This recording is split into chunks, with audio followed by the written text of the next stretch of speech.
আপনাদেরও একটাই কথা বলবো, যারা অফ গ্রিডে আছেন বা যারা অন গ্রিড করতে চান বা যারা হাইব্রিড করতে চান, অনেকে ভয় পায় যে ইলেকট্রিক সাপ্লাইয়ে যাব কি বলবো, সেখানে গেলে কতটা সময় লাগবে।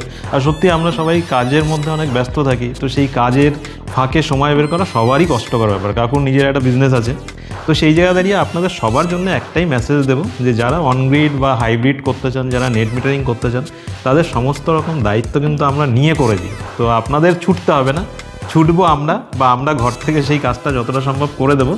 আপনাদের একবার ইলেকট্রিক অফিসে যেতে হবে, সেটা সিগনেচার করার জন্য যেতে হয়। ওটা আমরা গেলে হবে না, ওটা আমরা গেলে যদি হয়ে যেত তাহলে ওটাও হয়তো যাওয়া লাগতো না।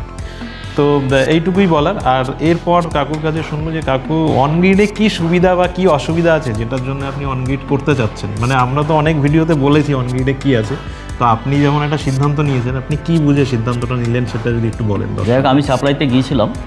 সাপ্লাইতে প্রথম যাওয়ার পরে মার্চ মাস চলছে, যার জন্যে অফিসার বলল যে নেক্সট উইকে আসার জন্যে, যে মার্চ মাসটা যাওয়ার পরে এপ্রিলের দিকে যাওয়ার জন্যে। তা যাই হোক, অভিজিৎ সেখানে যখন দায়িত্ব নিয়ে এটা করছে যে 31শে মার্চের ভিতরে এটা জমা দিয়ে দেওয়া হবে, অনলাইনটা করা হচ্ছে।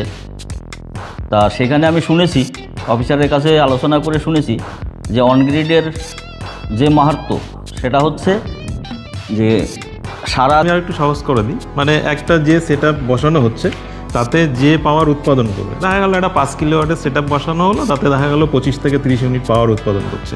আপনার বাড়িতে সারাদিনে দেখা গেল 10 ইউনিট বা 12 ইউনিট পাওয়ার ইউজ হলো।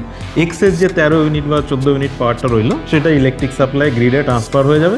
সেটা আপনি রাতের বেলা যখন সানলাইট থাকবে না তখন ফ্রি অফ কস্ট ফেরত নিতে পারেন।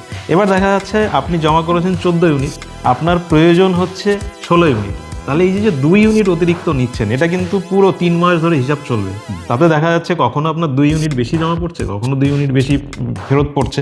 তো এই টোটাল সাইকেলিং সিস্টেমটা 3 মাস ধরে চলার পরে যদি দেখা যায় যে আপনি 10 ইউনিট পাওয়ার বেশি নিয়েছেন, তাহলে আপনাকে কিন্তু 10 ইউনিটের দাম দিতে হবে। আর যদি দেখা যায় যে 10 ইউনিট আপনার বেশি জমা হয়েছে, তাহলে কিন্তু ইলেকট্রিক সাপ্লাই পয়সা দেবে না, ওটা আপনার কনজিউমার আইডিতে জমা থাকবে। এবং টোটাল ইয়ার এন্ডিং মাস, অর্থাৎ এপ্রিলের 1 তারিখ থেকে 31 মার্চ পর্যন্ত যে সময়টা, সেই সময়ের মধ্যে আপনার যদি বেশি থাকে আপনি ব্যবহার করার সময় পাবেন, মানে 1 বছরের ভিতরে। এবং 1 বছর মানে পুরো 31 মার্চ হয়ে গেলে যদি আপনার এক্সেস 20 ইউনিট বা 50 ইউনিট থাকে, সেটা কিন্তু আবার এপ্রিলের 1 তারিখ থেকে জিরো হয়ে যাবে, মোবাইলের মতন সিস্টেম।